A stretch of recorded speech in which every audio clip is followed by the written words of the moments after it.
Central Valley in Southern California. We've got the Delta and Clifton Court forebay, and there's actually two pumping plants, one at Clifton Court and one adjacent to it.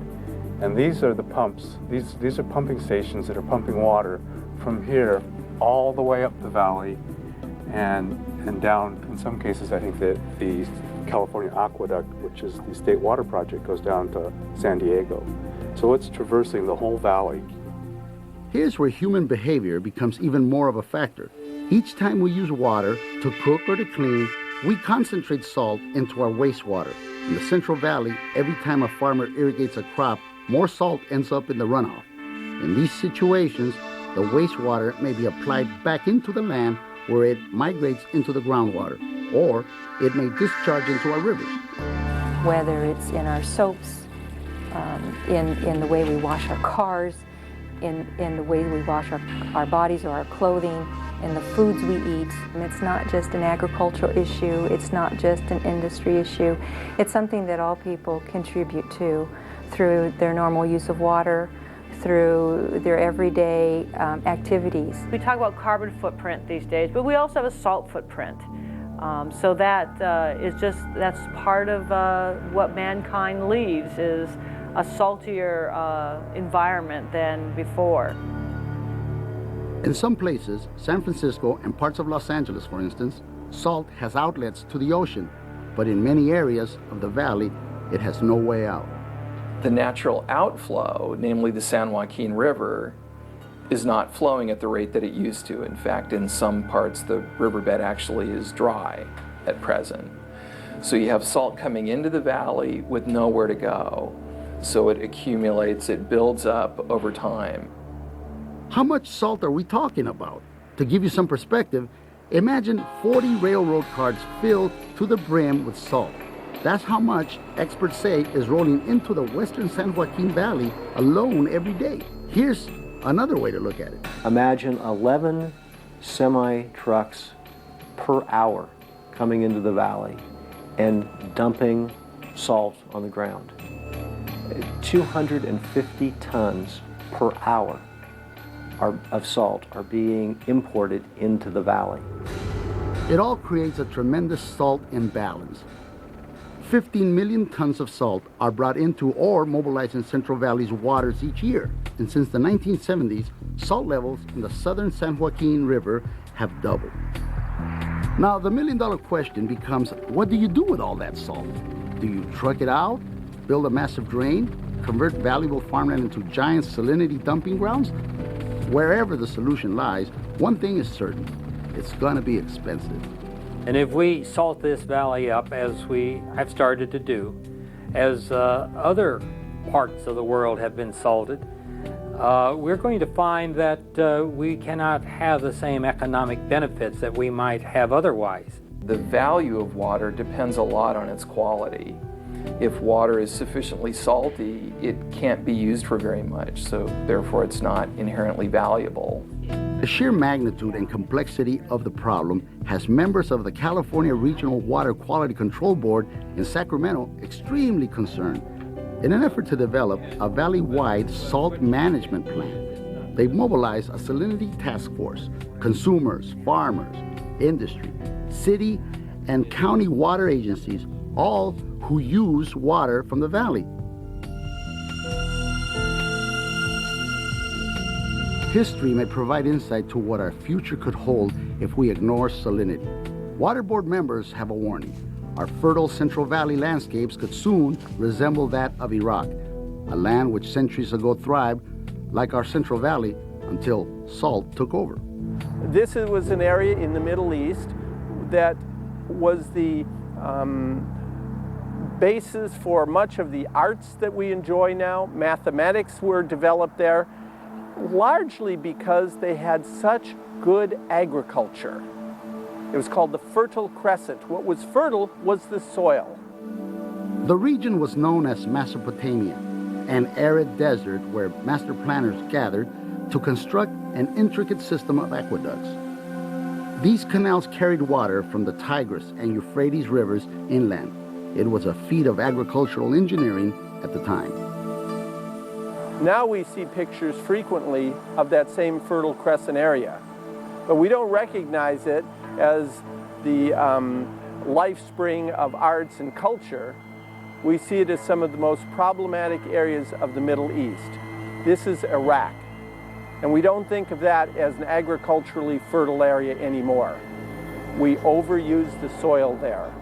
This really hits home right here in the southern part of Central Valley, because this desert was once the bottom of a prehistoric ocean. Oh, yes, it was. You don't believe me? Go down to the coastal mountain ranges, and you can see evidence. If you peel back, you can sometimes see shells and little fishies that used to live a long time ago. They had a cut in the soil, and in that cut were all these beautiful little shells, hundreds of them. And it wasn't until I saw that it really made sense to me, or it really hit home, that this all used to be underwater at one time. It used to be a sea. While so many creatures of the earth thrive in salt water, the human race is different. We face ever-growing challenges as our use of nature's gift contributes more salt to the environment. An interesting question is, where does it build up? Does it build up sort of uniformly everywhere across the valley, in which case you would have a very slow building problem? Or does it accumulate in high concentrations at particular sites? Recently, UC Berkeley professors say they've got some insight when they were asked to study aspects of the food processing industry's impact on salinity. Food processors have set up shop along Highway 99. Many of them discharge their wastewater onto their own land, near cities and towns where their workers reside. Our study resulted from a civil enforcement action that the Regional Water Quality Control Board brought against Hilmar Cheese Company. Hilmar had been periodically violating its waste discharge permit. In addition to consumers and farmers, food processing plants are also under scrutiny for the amount of salt they concentrate into their own waste streams. Many of the foods they wash in their own plants are salty. Processors also add salt to many foods to enhance taste and to preserve their product. Salt-containing chemicals such as chlorine are used to disinfect the equipment. Professor David Sunding and his colleagues looked at 4 industries near Modesto: tomato processors, wineries, meat packers, and cheese manufacturers.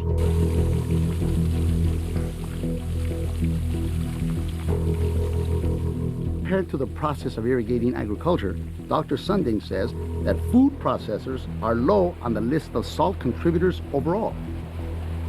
The food processing industry accounts for a very small percentage of all the salt that's introduced into the San Joaquin Valley. Irrigated agriculture accounts for the vast majority, say in excess of 90–95%. According to Sunding, farmers tend to spread irrigation water over wide areas of land. By contrast, many food processors apply more highly concentrated wastewater to small areas of land. And although it does seep down and mix with the local groundwater, Sunding says at the sites he studied, it seemed to stay relatively contained underneath the factories themselves. The salt concentrations underneath these sites are relatively high. This is not the mental image that most people have in mind when they think about salinity. They think about the San Joaquin Valley as being a bathtub. And when salt's added to the bathtub, it increases salinity concentrations uniformly. What we see here is more of a chickenpox type phenomenon. This is a very different environmental problem. Our study found relatively few environmental impacts of current disposal practices for food processing industry wastewater. That said, one aspect of food processing could become an issue in the future. Dr. Sunding says in order to supply water to their growing populations, valley cities will likely need to drill more wells, some of them close to food processing plants. If that happens, those pockets of highly concentrated salt water could become mobile, and that could be an environmental problem. Some of these land application sites might be in the path of urban development. So say if this area up here, for example, is going to be turned into subdivisions at some point in the future, economic impacts might be very different than if it's not. We're projecting a lot of population increase in the state, and a very significant share of it is forecasted to occur in the San Joaquin Valley. So you have an interesting question that arises then, where's the water going to come from to accommodate this urban growth? According to Sunding, this is where salinity ties into the issue of water supply. In order to meet the demands of population growth, cities in the San Joaquin Valley will need to tap into an estimated 800,000 acre-feet of groundwater every year. 1 acre-foot is enough to cover a football field and 1 foot of water. That times 800,000, that's a lot of drinking water we're going to have to find. There are a number of questions about that I have. First is whether or not that's even feasible. I don't think these cities have got together and compared notes the way they probably should have. I don't know if there's another 800,000 acre-feet of extraction to be had in the aquifer in the San Joaquin Valley. Second, this tells you something about the potential future impacts of salinity. As the groundwater becomes more and more saline in urban areas, it might put constraints or restrictions on the use of groundwater to support population growth. Urban growth is, let's face it, it's a juggernaut, and it will be served one way or another.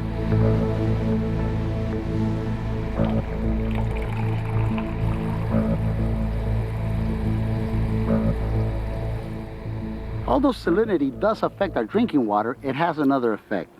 This tree plays a pivotal role in it. This is a drip system of irrigation. It maximizes the use of the water.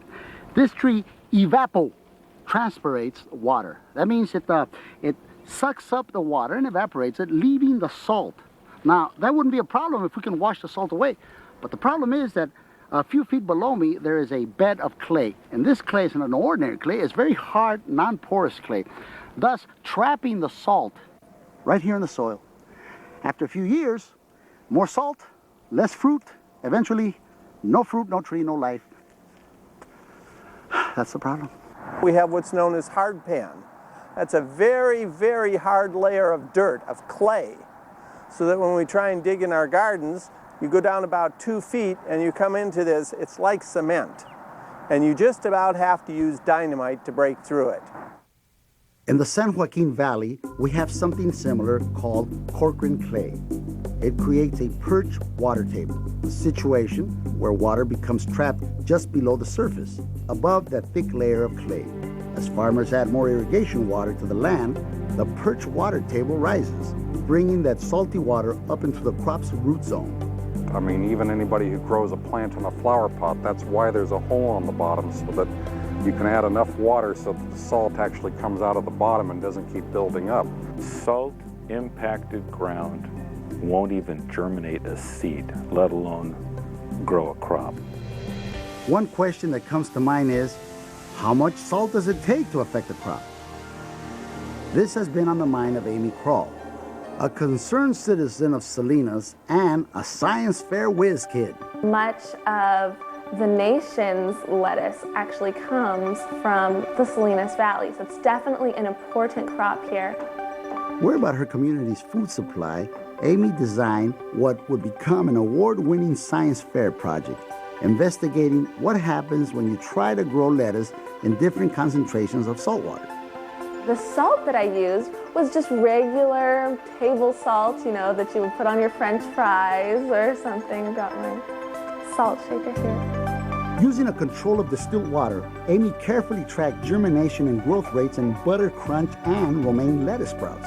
Romaine lettuce is just like what you would find at a restaurant, that real crunchy, rigid lettuce that everybody loves. And then butter crunch lettuce, which is a smoother kind of lettuce.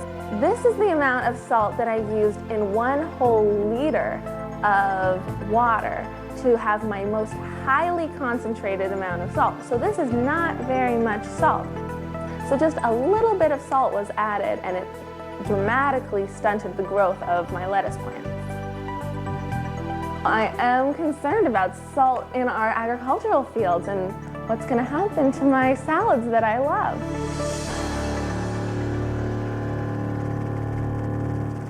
what I've seen there is like death among the plants. I mean, they can't survive. It's like they're drowning in salt. That's exactly what's happening on the west side of the San Joaquin Valley. 60 different crops are grown in the Westlands Water District, including most of the lettuce shipped across the nation during the winter and spring. It is in Westland that farmers are involved in a full-blown battle against salinity, and salt has begun to win. Salinity is a slow degradation of our soils, which is the foundation of our society. Salinity is like arthritis. It gradually debilitates your life. Here, farmers have already begun to abandon 100,000 acres of farmland after watching crop after crop succumb to salt. Farmer John Diener has watched with heartache as many of his neighbors have moved away, unable to afford the fight against salinity. But Diener and others are determined to hold on. They're investing in expensive tiling systems, networks of perforated pipe laid several feet underground, which collect perch water and funnel it into the cisterns. We put little plastic tiles that have holes in them down in the ground at 6 feet deep, every 400 feet across the field, and then we bring that water that collects under the ground into this cistern here, and we pump it across the street over here to this red manifold that you see right here. Tiling allows farmers to recycle salty water until it's too salty to use, providing that the farmer can keep up with the cost of running the system. This is a very simple float system that actually shows us the depth of our subsurface water or tile water. And again, that's the water that's high in salts. That's the water that we have to get out of this field. Now, as you can see, when it's in the blue range, this is actually showing the depth of the water that under where I'm standing. If the farmer drives by, or if one of my personnel or me drive by, we automatically know what the depth of the groundwater is, and we know that the root zone is safe. It is this tiling system that so far keeps John Diener afloat financially, allowing him to funnel salty water onto fields where more salt-tolerant crops can be grown. Alfalfa happens to be one of the more salt-tolerant crops that we grow, and this is a neighbor's property that hasn't put any tiling in and has seen the yield of his crops go down.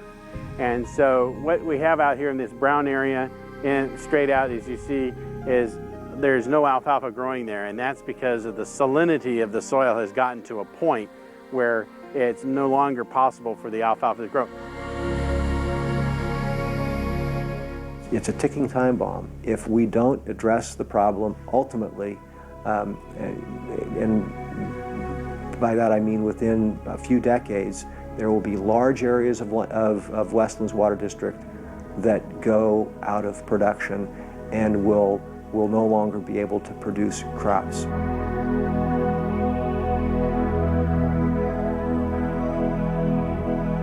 You say, Paul, haven't there been any solutions to these complicated problems? Well, some people have suggested that we build a pipeline that sucks up all the salt like a giant vacuum cleaner and tosses it into the ocean. How ridiculous, how cartoonish. But hey, let's think about this, because it actually has been tried before. Let's look at history to see where we went, right?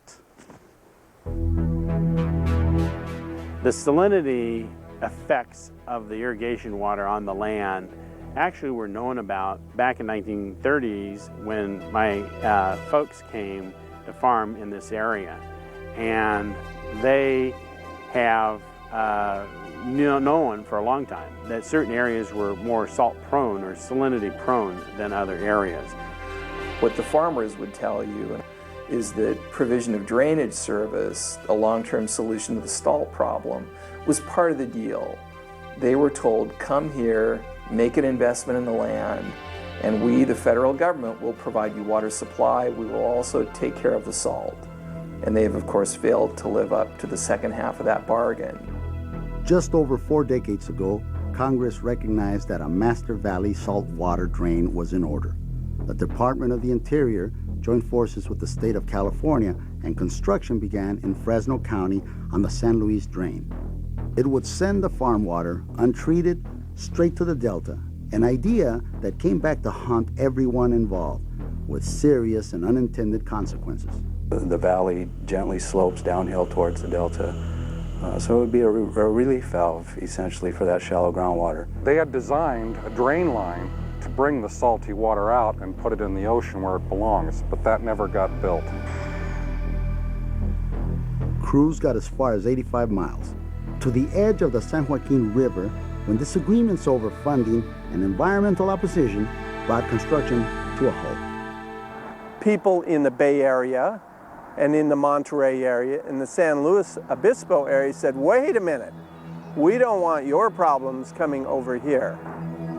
In 1975, what was supposed to be the valley's master drain was terminated in Merced County at a reservoir known as Kesterson. Kesterson was a prime example of not completing a project that was designed to be brought to fruition. In other words, Kesterson was only a third of a loaf.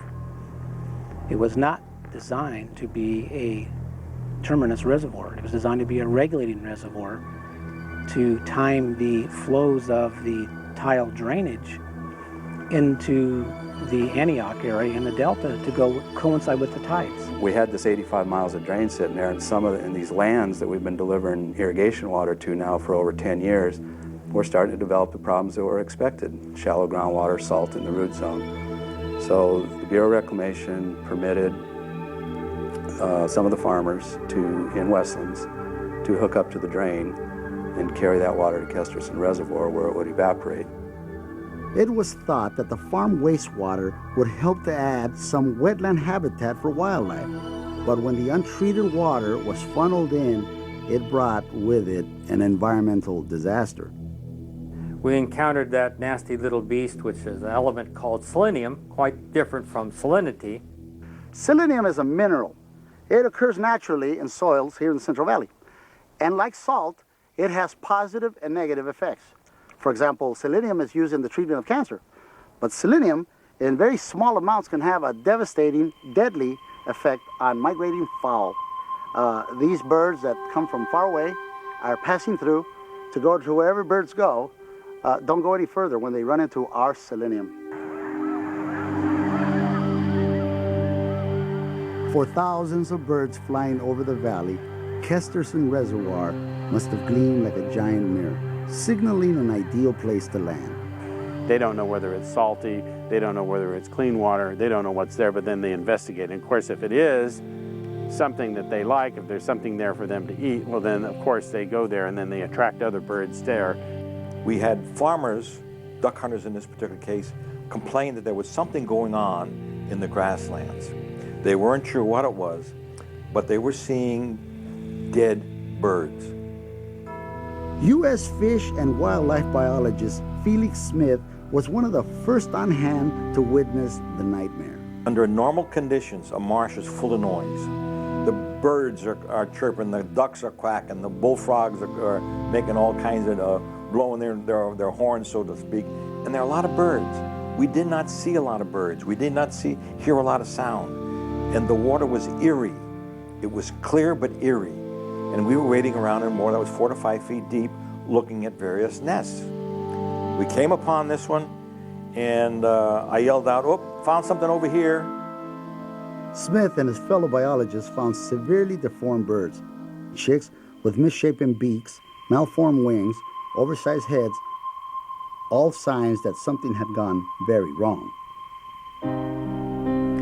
When they realized that they were taking up most of the selenium not through the water, but through the food chain. So you had water that had algae in it. Algae was concentrating the selenium. As it went up the food chain, it went to insects. Could it harm humans? Biologists were concerned after seeing people fishing for food in the San Joaquin River nearby. And even to this day, if you're a woman of childbearing age, the state health is saying don't eat any wildlife or fish or birds from the Merced County, Fresno County areas along the San Joaquin don't eat any of it. Kesterson Reservoir was eventually filled in with dirt, but that didn't solve the main problem, salinity. Since then, farmers have continued to irrigate. Crops have continued to concentrate salt into the soil. Left without the valley's master drain, farmers and landowners took the federal government to court in a bitter legal fight that continues to this very day. We understand, and we've been trying for 30, 40 years now to build this drain, but we're not able to get a discharge permit. The other side of the story of that there is a way to manage these salts in the valley is that the price tag is very big. Our proposed plan is estimated to cost about $2.7 billion. To farmers, that gigantic price tag dashes all hope for help to arrive anytime soon. Salinity will put the people out of business very quickly. So it's a problem that needs to be addressed and needs to be addressed now. Agencies involved warn, if salt is allowed to squeeze more productive life out of the soil used for agriculture, consumers will notice a difference at the checkout stand at the grocery store.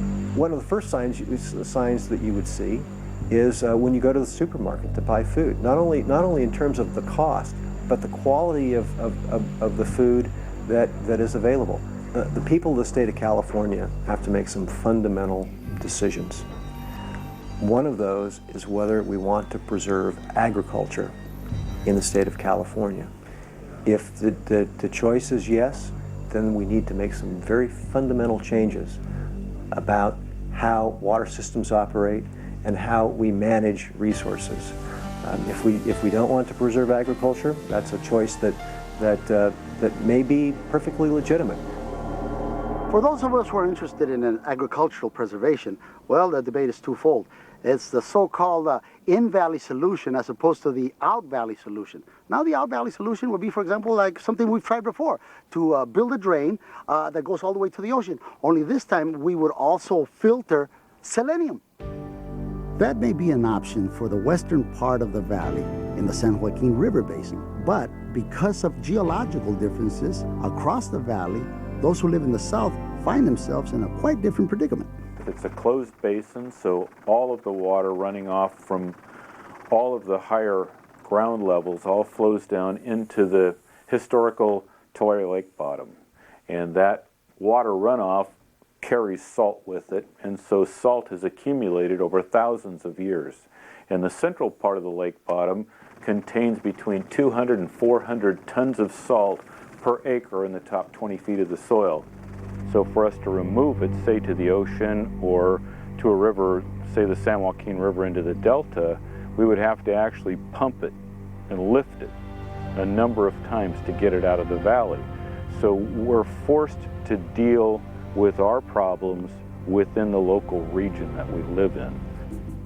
Right now, that means evaporation ponds, giant salt landfills. Some of the ponds do still provide a sheen that would attract waterfowl. And the entire concept is controversial, to say the least.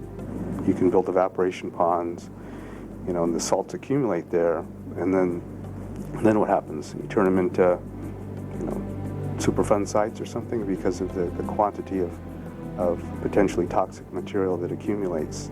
That's just one of the many topics up for discussion at salinity task force meetings. But right now, the focus has shifted to urban water usage and the Water Board's efforts to introduce a collaborative approach to policymaking, while stepping up enforcement of the wastewater discharge standards. But we need the stakeholders to participate. In absence of them coming to the table to help us define solutions to have a sustainable water supply in the Central Valley, then we are forced to use our traditional methods, and which we will use if that's what it takes in order for us to protect water quality. In order to comply with the standards, cities throughout the valley are looking more closely at what consumers do to add salt to their waste streams. This one can alone is a third of the recommended daily allowance. So when we drink salt, we eliminate salt. When we eat salt, we eliminate salt. Also, if you use your garbage disposal to just shovel piles of vegetables or meat into the sink, and that ends up down here too, and that has chloride in it also. The big thing here in Dixon that we're doing a detailed study on is water softeners.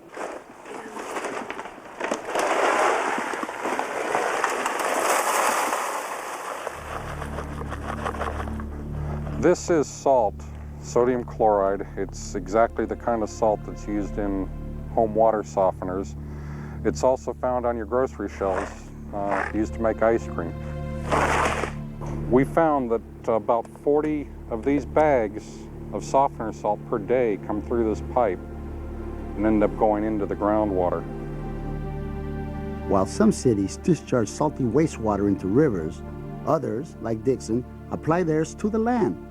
Over the past decade, Dixon has been issued 3 cease and desist orders for the levels of salt in its discharge. The accusations and the worry of the regional board has been for some time that our treated wastewater is impacting the groundwater at a lower depth. In order to mitigate salinity, the city of Dixon has been hoping that residents will voluntarily get rid of their water softeners. That idea hasn't gone over too well among those who are tired of chiseling hard deposits off their faucets and appliances. A lot of water spotting. If you don't dry off your showers, you get spots and buildup on the mirrors and on the glass itself for the glass doors.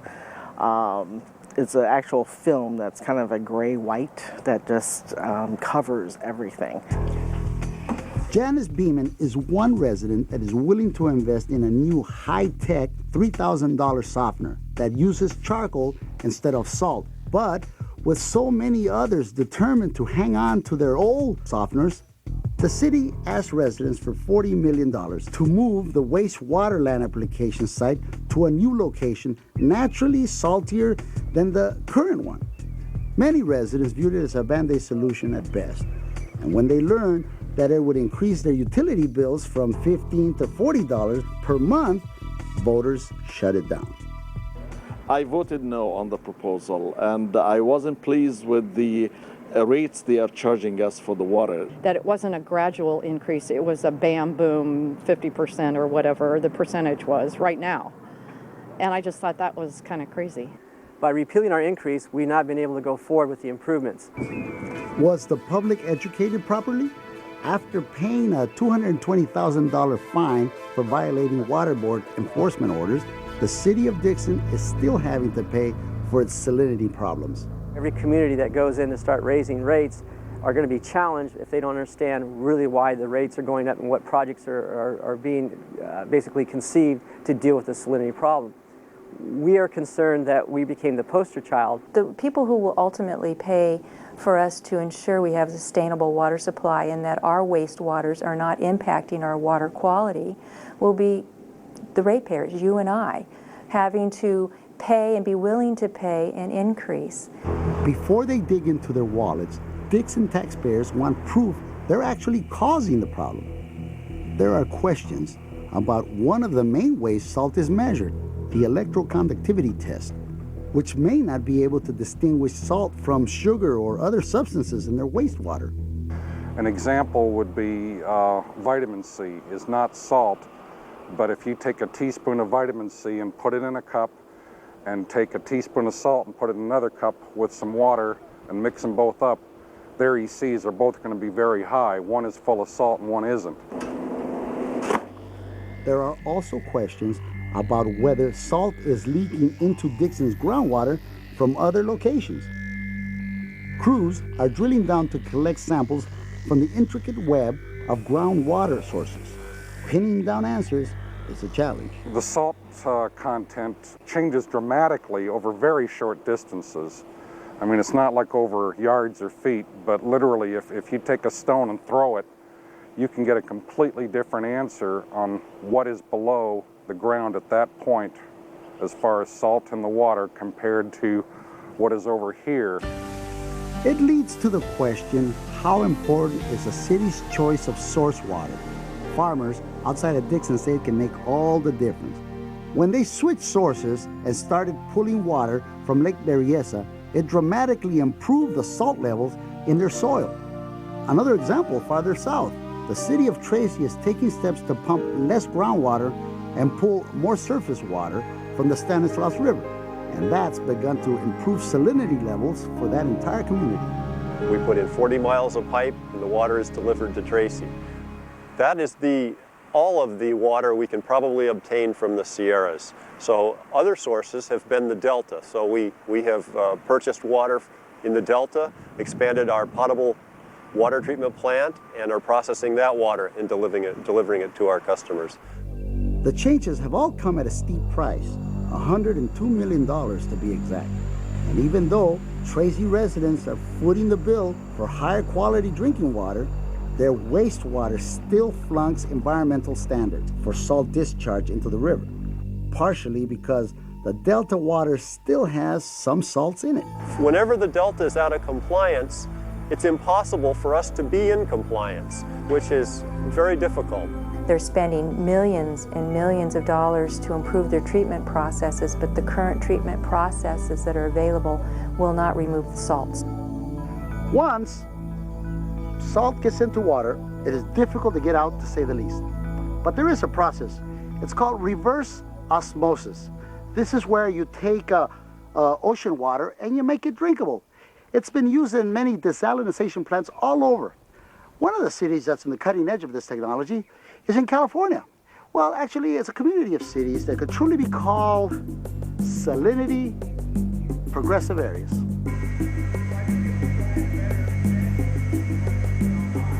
So what we've got is a multi-purpose facility that's serving two great functions. One, it's desalting, taking the salinity out of the brackish groundwater, but two, it's providing a very valuable source of local drinking water that reduces our reliance on imported sources of drinking water for here in Southern California. Reverse osmosis is part of the highly efficient water supply and disposal systems, serving one of the fastest growing human populations in the state. 4.8 million residents of Los Angeles, San Bernardino, Riverside, and Orange counties depend largely on the groundwater. That water is very salty due to the fact that decades ago, the Santa Ana region used to be teeming with dairies. Cows really concentrate salt. They drink a lot of water that have salt in it. They eat a lot of alfalfa and other products that have salt in it, and they concentrate the salt. So the cow's personal waste stream, which we call manure, is salt loaded. Here's where progressive attitudes in the 1960s have turned out to benefit this community today. Back then, forward thinkers saw the writing on the wall and obtained permission to build their own master drain, a gigantic brine line to the Pacific Ocean. It was something that they thought that could be the answer. And it was very progressive of those early leaders to think about moving that direction because it was a very expensive endeavor to build a pipeline. It's called the Santa Ana Regional Interceptor, the SARI line for short. 73 miles of terracotta pipe funnels salty water from the Santa Ana River Basin to the ocean for disposal at a rate of up to 30 million gallons per day. Well, that brine's got to go somewhere, and now you've concentrated that salt up to a very, very high degree, so you've got really salt water, where you had it down in say, only 5 to 10% of what salt water is. Now you're starting to approach what salt water might be like, seawater. In an effort to reclaim as much water for the community as possible, engineers have developed a twofold approach, using reverse osmosis and the brine line system. Currently, they run as much water as they can through their desalination plants in order to create a sustainable source of fresh water that residents can use to irrigate their lawns, for example. The downside? Reverse osmosis requires an extraordinary amount of energy to function every day. These high-pressure pumps force millions of gallons of water through mazes of tubes filled with plastic membranes which filter out viruses, bacteria, and salt. You can see it on the meters. High salinity levels in the water coming in, low salinity levels in the water going out. Most people have no clue how water gets to them. They just take for granted that you turn the tap and it's on, there it is, and it's great and it's tasty. But this type of technology is expensive. There's no way around it. The single largest user of electricity in the entire state is not that auto mall in Roseville. Rather, it is the energy used to treat, transport, retreat, heat, retreat water. So water is the single largest user of electricity in California. Utility bills in the Santa Ana watershed reflect increased costs. Residents chip in for the technology and for the expansion to the Brine Line, which has grown to serve more communities throughout the watershed. So we have 4 different fingers running in San Bernardino, Riverside County, and then we all merge here and then go down to the ocean, which is about 20 miles to the west of here. If we didn't have the brine line, we would see more and more of these groundwater basins simply deteriorating, degrading to a point where they couldn't be used. Local agencies would become more dependent upon imported water supplies, but we're now seeing that that's not the direction you want to go. It's the cost that makes reverse osmosis unaffordable to many valley towns. Reverse osmosis was looked at for the city of Tracy, but the cost of it is approximately $100 million, which is beyond the fiscal means of the city. We have been informed by City Council that there's not a lot of support for additional rate increases, so it's very difficult to raise funding to implement new programs. South of Tracy, Mendota is another example of a community that struggles with the quality of its drinking water. The small town has had to make tremendous financial sacrifices just to move the well a few miles to a new location. The salt buildup is tremendous, and you have to deal with it, and you have to do something about it. Otherwise, the city's not going to go anywhere because people will complain.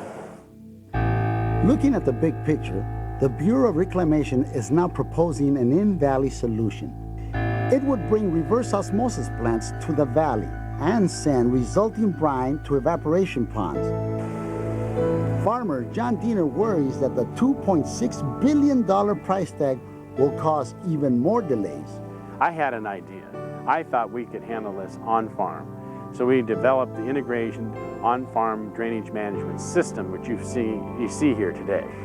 Out of necessity, Diener has invented a system by which salty irrigation wastewater is sent to a handmade solar evaporation system using sprinklers. So what you see in here today are the sprinklers spraying water on top of rocks. There is no sheen to attract waterfowl. With Diener's system, water hits the rocks, flows down into the whole line with tarps, is pumped back to the sprinklers again and again until it evaporates. Eventually, Diener hopes to sell off the byproduct. Sodium sulfate's used to set the color in fabric. It's used in soaps. It's used can be used to clarify glass. All kinds of different industrial uses. Just down the road, creative minds have come up with yet another way to squeeze one more use out of salty irrigation water. Panoche Water District's Dennis Falaci is turning trash into treasure, growing ultra-salt tolerant crops and taking water recycling to a whole new level. We've started this reuse area 10 years ago. And at that time, I guess you would consider that experimental. But now that we're this far into the project, we're no longer looking at this as experimental. As part of the project, Falaci is growing salt-tolerant pistachios, alfalfa, and another cattle feed crop called Jose tall wheatgrass. In a way, that's green for the environment and green for the pocketbook. I've said on and on, get out of the gloom and doom world, and we can deal with this. I mean, we're taking problematic water, as people have called it, and undoubtedly turning it into a very resourceful commodity, like this Jose tall wheatgrass. This tomorrow will be cut and eventually baled and sold for over $100 a ton for dairy cattle feed. When I look at this reuse area, I look at this as just being exciting. Pretty creative, huh? Yeah, those are good ideas. But in the big picture of things, it's probably going to take a whole toolbox of ideas to solve this problem. Because with our population growing by leaps and bounds, I don't even know what that means, but it means a lot of people. So the best idea is probably to educate a lot of people. What do you think?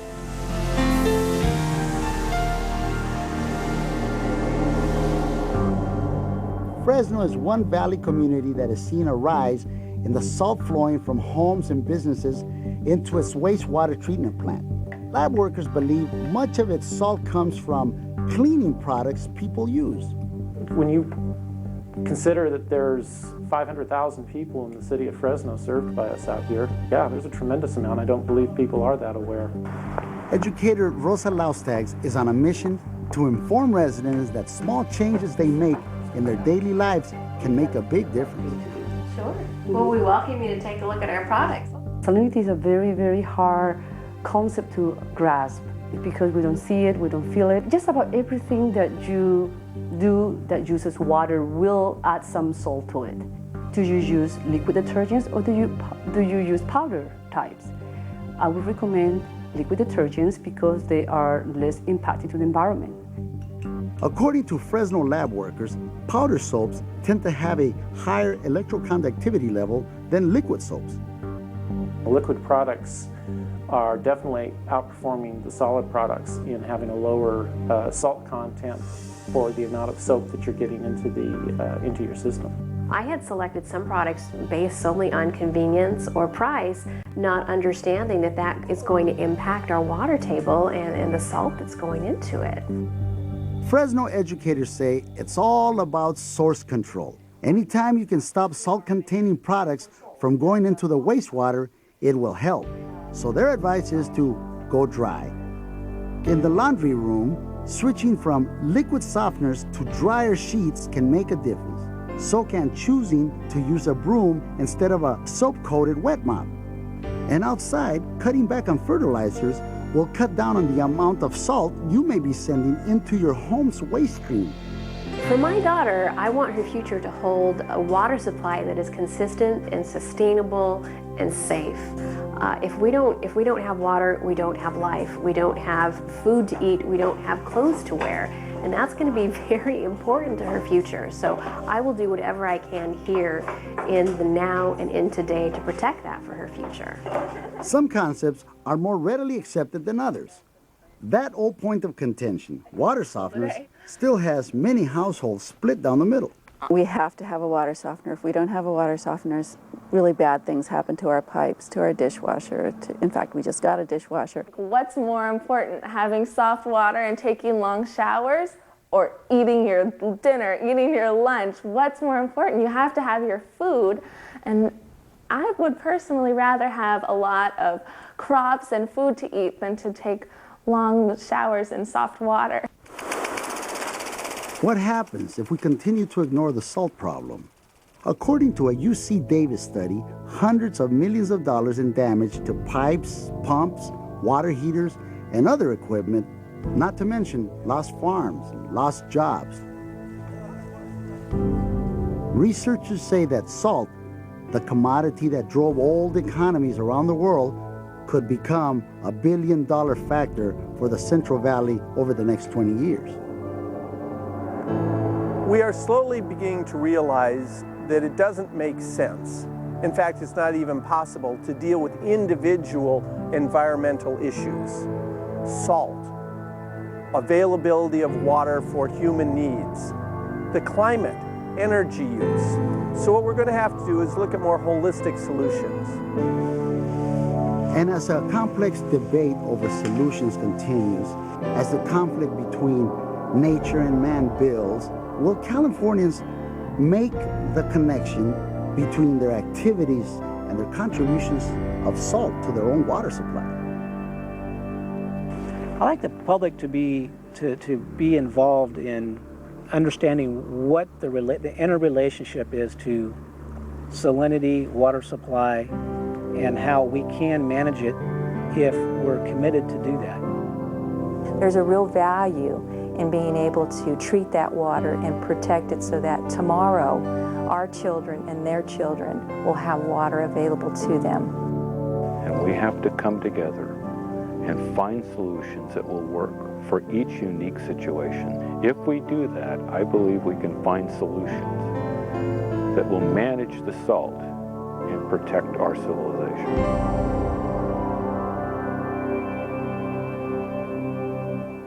Affordability versus sustainability, convenience versus conservation. As you can see, salt is quite a dramatic, exciting topic for all of us to discuss. But it is also filled with hope. Hope that we can find a balance between us and Mother Nature's salt of the earth. She loves this child.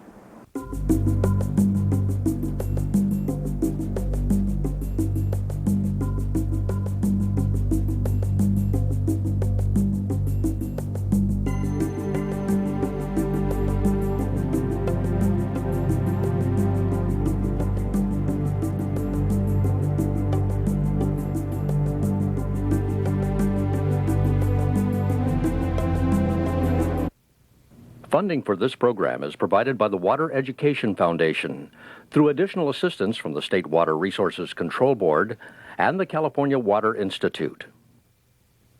Salt of the Earth is available on DVD for $25 plus $4.95 shipping and handling. To order, please visit the website at www.kvpt.org or call area code 916-444-6240. An animal hospital like no other. Good. Saving lives by taking marine mammals where they've never been. And there's her brain filling up the cranium. It's definitely cutting edge. On the front lines of an ocean animal emergency on Nova. Nova is next. Poncho Barnes was a maverick. The first woman stunt pilot in Hollywood, she broke Amelia Earhart's speed record and was a friend of the fastest men on Earth. She was a brazen woman flying airplanes. Tough as nails. She was a different kind of woman. She was a fighter who never gave up, even when her opponent was the FBI. She came back fighting all the time. Tuesday at 8. There's large numbers of people who felt government intervention is not good for the country. The government program that changed lives and the American landscape forever. The Civilian Conservation Corps on American Experience.